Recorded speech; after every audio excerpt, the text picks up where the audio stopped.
안녕하세요. 염기훈이라고 합니다. 저는 1955년 논산시 치읍면에서 태어났습니다. 올해 한 이제 70 조금 넘었죠.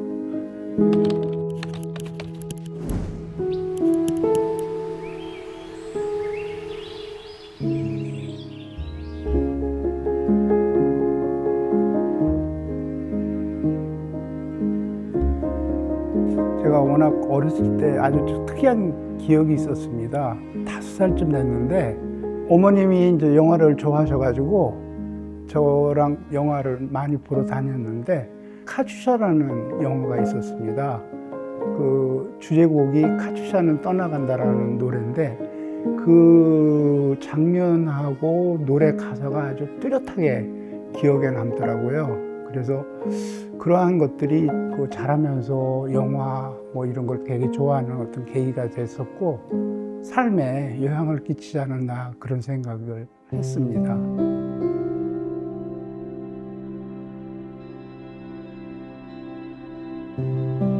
(1974년에) 서강대학교 신문방송학과에 입학을 했습니다. 그래서 제가 이제 신문방송학과를 다니면서 저널리즘이나 언론 이런 것도 수강을 했지만 TV 제작이라든가 라디오 제작, 그다음에 신문, 영상이라든가 연극 하는 거에 상당히 취미가 있었습니다.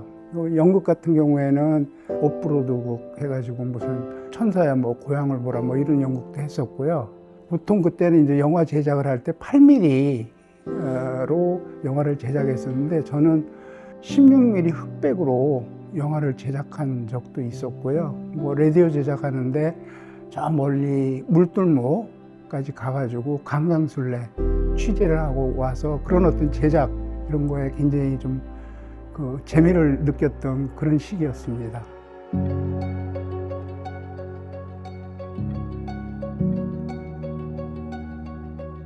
현대그룹에 입사를 했는데 정주영 회장님이 직접 관장하시는 종합기획실 홍보팀에 입사를 했습니다.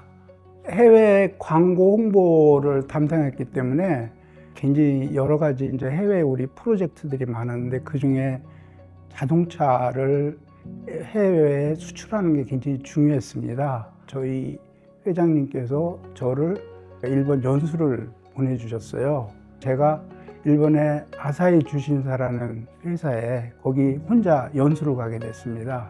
첫날 굉장히 나이가 한 60 가까이 되신 광고 담당 국장님을 대면을 했는데 그분이 광고 노하우를 전수를 시켜주려면 그때 당시 한국의 자동차 산업이 어느 정도를 알아야지 될 것 같다. 그래서 그걸 저한테 얘기를 해달라고 그러시더라고요. 한 10만 대 정도 됩니다. 그랬더니 그분 말씀이 1950년대 10만 대를 했대요. 그래가지고 굉장히 좀 황당한 표정을 지으시더라고요. 그래서 제가 그때 이제 뭐가 있었냐면 1988년 88 서울 올림픽이 저희가 이제 개최하기로 확정이 돼가지고 1964년에 동경 올림픽이 개최가 됐으니까 그러면 60년대 일본 자동차 광고에 대해서 저한테 얘기를 해달라 그렇게 부탁을 드린 적이 있었습니다. 그 광고 기획부터 그 다음에 제작, CF 촬영 이런 스튜디오니 여러 군데를 제가 이제 견학을 다니면서 교육을 받았는데 너무 우리랑 차이가 많은 거예요. 그래서 가는 곳마다 브로셔라든가 이런 여러 가지 자료를 무조건 수집했습니다. 그때 당시에 저희 나라는 아직 쇼룸이 없었는데 일본은 어디나 쇼룸이 있었고 자동차 전용 스튜디오도 있었고 그랬습니다. 그래서 내가 너무 많이 이제 자료를 많이 수집해가지고 나중에 보니까 무게로 한 40kg 정도 되더라고요. 공항까지 그걸 이제 나중에 연수 끝난 다음에 갖고 나오는데 오다가 백 손잡이가 이게 부러졌어요. 그래서 굉장히 난감한데 그 근처에 파출소가 있더라고요. 순경 한 분이 계셨는데 제가 이렇게 난감한 표정을 지으면서 이게 지금 이 손잡이가 부러졌다 그랬더니 비행기 시간이 어떻게 되냐고 해서 한 4시간 정도 아직 시간이 있다 그랬더니 이분이 잠깐만 기다려라 그러더니 자전거를 타고 집에 갔다 오셨어요. 그래가지고 그 연장을 갖고 와가지고 제 그 슈케이스 손잡이를 고쳐주시더라고요. 그때 제가 일본에서 그 교육도 받고 여러 가지 그 노하우도 전수를 받았지만 그분들의 그 마음 씀씀이가 굉장히 고맙다는 걸 느꼈고, 그러고 나서 1983년에 저희가 이제 그 내수 시장보다는 그 해외의 제일 큰 시장인 미국에 진출을 하기 위해서 한 3년 전에 캐나다 시장에 진출을 하게 됩니다. 근데 그때만 해도 한국이라는 나라라든가 현대, 그 다음에 자동차 이런 거에 대한 인지도가 전혀 없었거든요. 그래서 저희가 캐나다에 처음에 이제 딜러 모집을 했는데 전혀 우수한 딜러들이 안 오고 소위 말해서 진짜 별 볼 일 없는 딜러들이 왔습니다. 그런데도 불구하고 저희가 그 딜러들을 극진하게 한국적인 문화, 한국적인 정을 갖고 대했습니다. 예를 들자면 그 현지 법인 사장, 지사장 집에 그분들을 초대해가지고 한국적인 음식을 대접하고 고수업을 가르쳐서 고수업도 같이 쳐주고, 그분들은 그런 어떤 한국적인 정, 이런 유대감을 가지고 진짜 열심히 일어나가지고 3년 만에 캐나다에서 대성공을 거뒀습니다. 그러고 나서 이제 그 성공을 발판으로 미국에 진출했습니다. 그러니까 이제 상황이 굉장히 역전되더라고요. 그래가지고 미국에서 딜러 모집을 했더니 뭐 자가용 비행기도 있는 이런 딜러들이 그 미국에 들어오더라고요. 그러한 어떤 그 우수한 딜러들하고 상당히 그 성공적인 일을 할 수 있었는데요. 제가 한 가지 기억 남는 게 그 우리나라 최초로 그 모터쇼에 참가를 했습니다. 시카고에 있는 맥코미 센터에서 했었는데 거기에 포니2 엑셀 가지고 참가를 했습니다. 근데 막상 모터쇼장에 딱 가보니까 우리 차가 너무 성능이라든가 디자인이 볼품이 없더라고요. 한 가지 예로 그 대시보드를 보면 엑셀은 한 6조각, 7조각으로 대시보드를 만들거든요. 근데 거기 갔더니 모든 차들이 통 대시보드가 있더라고요. 그때 제가 그런 생각을 했습니다. 우리는 언젠가 저런 통 대시보드가 있는 차를 만들까? 저런 멋진 차를 언제가 우리가 만들 수 있을까? 그런 생각을 했는데 요새 우리나라 현대 기아차가 전 세계에서 3위입니다. 이렇게 큰 발전을 했습니다. 그러한 발전에 처음 시작할 때 조그만 어떤 기여를 했달까? 그런 어떤 자부심을 느끼고 있습니다.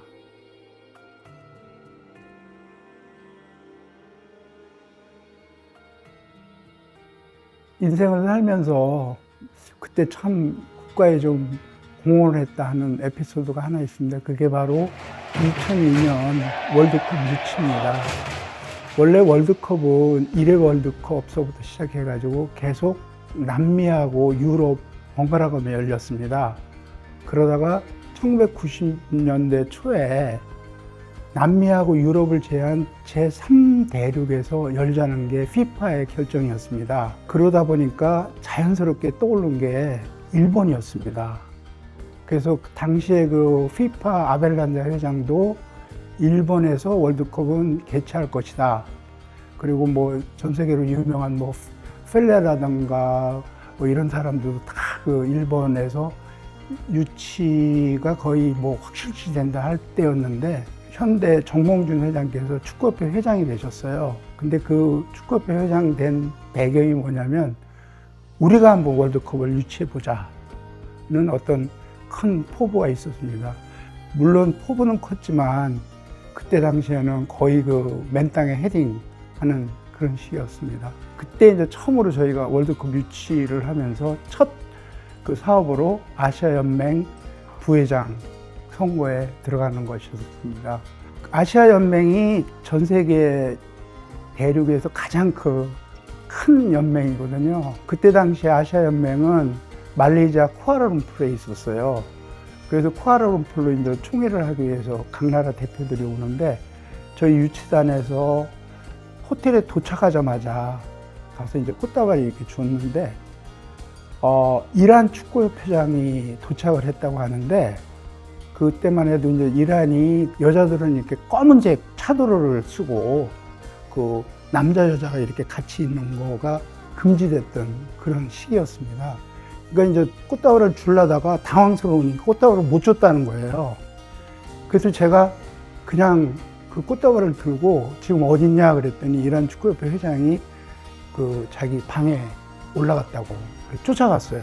막 방에 들어가려고 하는데 제가 뛰어가서 꽃다발을 전달하려고 하니까 그 축구협회 회장께서 그 자기 부인한테 눈짓을 해가지고 그 부인이 꽃다발을 받게 됐습니다. 나중에 부회장 선거가 극적으로 한 표 차이로 저희가 됐습니다. 그때 당시에 일본하고 우리 한국, 중동에도 두 나라가 나왔는데 내가 보기에는 아마 그 이란 축구협회 회장이 저희를 찍은 거 아닌가 그런 생각을 했습니다.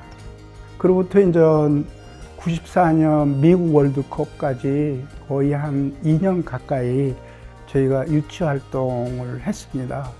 각 대륙의 총회라든가 어떤 큰 그 축구 이벤트가 있으면 저희가 가가지고 이제 일본 유치단하고 서로 이렇게 맞붙어가지고 여러 가지 홍보라든가 이런 걸 했는데 유치원 활동을 계속 하다가 이제 결국 그 96년 초에 그 결정을 해야 되는데 일본 측 입장에서는 굉장히 이제 한국이 많이 쫓아왔다고 그렇게 생각되니까 아브렐랑 이제 회장이 한일 공동 개최를 하자라고 저희를 설득했어요. 그래서 결국은 표결을 안 하고 한일 공동 개최로 결정이 됐습니다. 그런데 2002년이 막상 됐는데 우리 한국이 너무너무 길거리 응원서부터 시작해가지고 2002년 월드컵을 성대하게 치렀기 때문에 일본은 뭐 거의 존재감이 없고 우리 한국이 제2의 어떤 세계에 대한 어떤 도약이랄까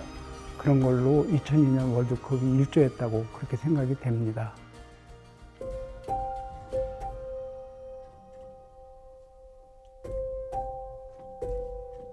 제가 한 20년 가까이 광고를 한 다음에 방송에 진출을 하고 싶었습니다. 그러다 그때 당시 마침 케이블 TV가 한국에 도입이 돼가지고 홍콩의 스타TV하고 합작회사로 채널 V 코리아라고 음악 방송을 설립해가지고 운영을 했습니다.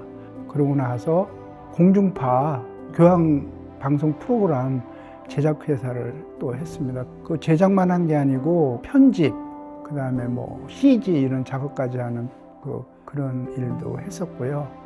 항상 이제 새로운 곳에 이렇게 굉장히 관심이 많았던 것 같아요. 그래서 그 우리나라 요양보험 제도가 들어올 때 그 시니어 파트너즈라고 해가지고 그 시니어 컨설팅 회사도 한 적이 있고요. 제가 이제 시니어 파트너즈 회사를 만들 때는 그 실버라면 알더라도 시니어라는 단어 자체도 없었습니다. 그래서 이렇게 항상 새로운 것을 추구하는데도 불구하고 첫 시도를 계속 하다 보니까 그렇게 크게 성공은 하지 못했던 것 같아요. 그리고 맨 마지막에는 한 14년 동안 대학에서 창업관계 교수를 했습니다. 그 14년 동안에 한 600개 그 스타트업을 갖다가 발굴, 육성하는 그런 일을 맡았어요.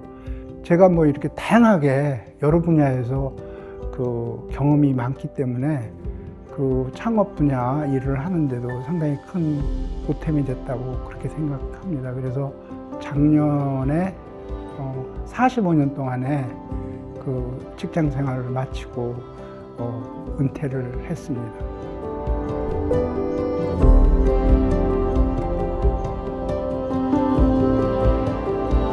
저는 정말 은퇴 후에 액티브 시니어의 삶을 삽니다.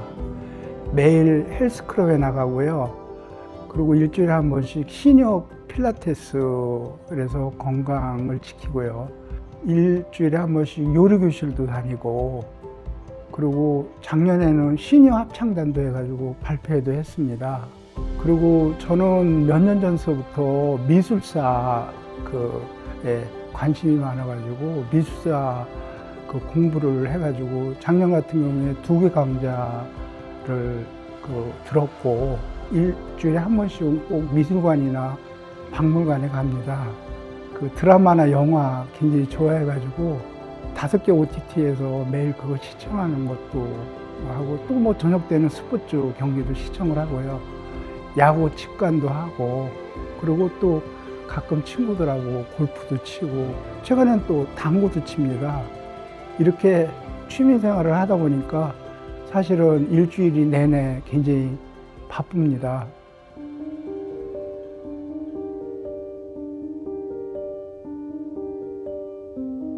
젊었을 때 정말 질풍노도의 시기를 보내고 처음에 이제 사회 와가지고는 그 막강한 그룹의 회장님 밑에서 근무를 했기 때문에 세상에 안 되는 일이 없었어요.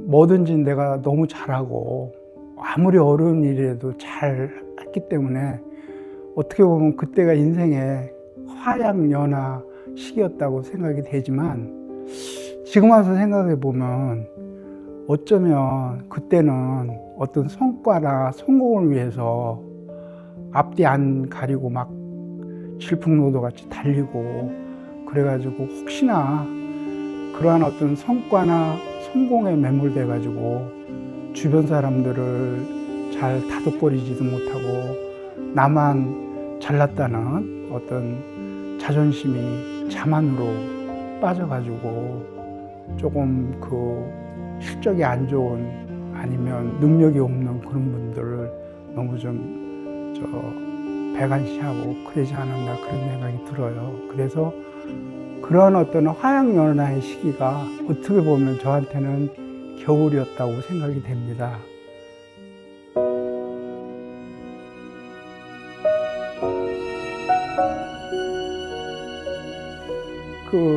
액티브 시니어로서 지금 은퇴 후에 잘 여러 가지 운동도 하고 취미 활동도 하고 그렇게 살아오고 있는데 제가 제일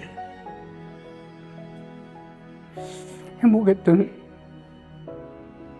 시간은 사실 생각해 보면 1983년에 홍기민 여자랑 결혼한 거고 그로부터 1년 후에 우리 지훈이가 태어난 거고 그로부터 3년 후에 우리 승훈이가 태어난 거고 그로부터 30년 후에 또 새로운 식구인 윤미가 들어온 거 가장 행복했던 시기였어요.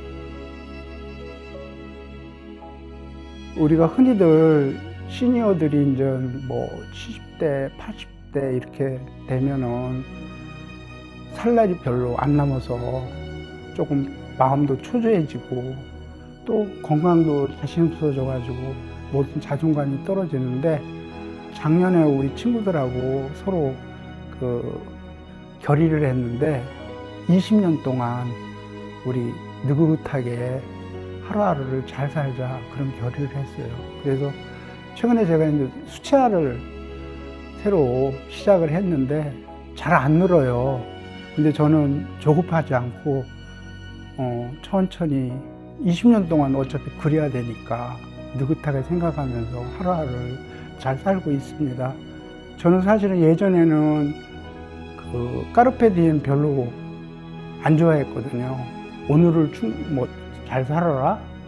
좀 미래가 없는 것 같고 굉장히 그래서 안 좋아했는데 지금 생각해 보니까 하루하루를 충실하게 사는 것이 결국 좋은 미래를 엮는 거라고 생각해서 지금이 저한테는 가장 큰 봄날이라고 그렇게 생각이 됩니다.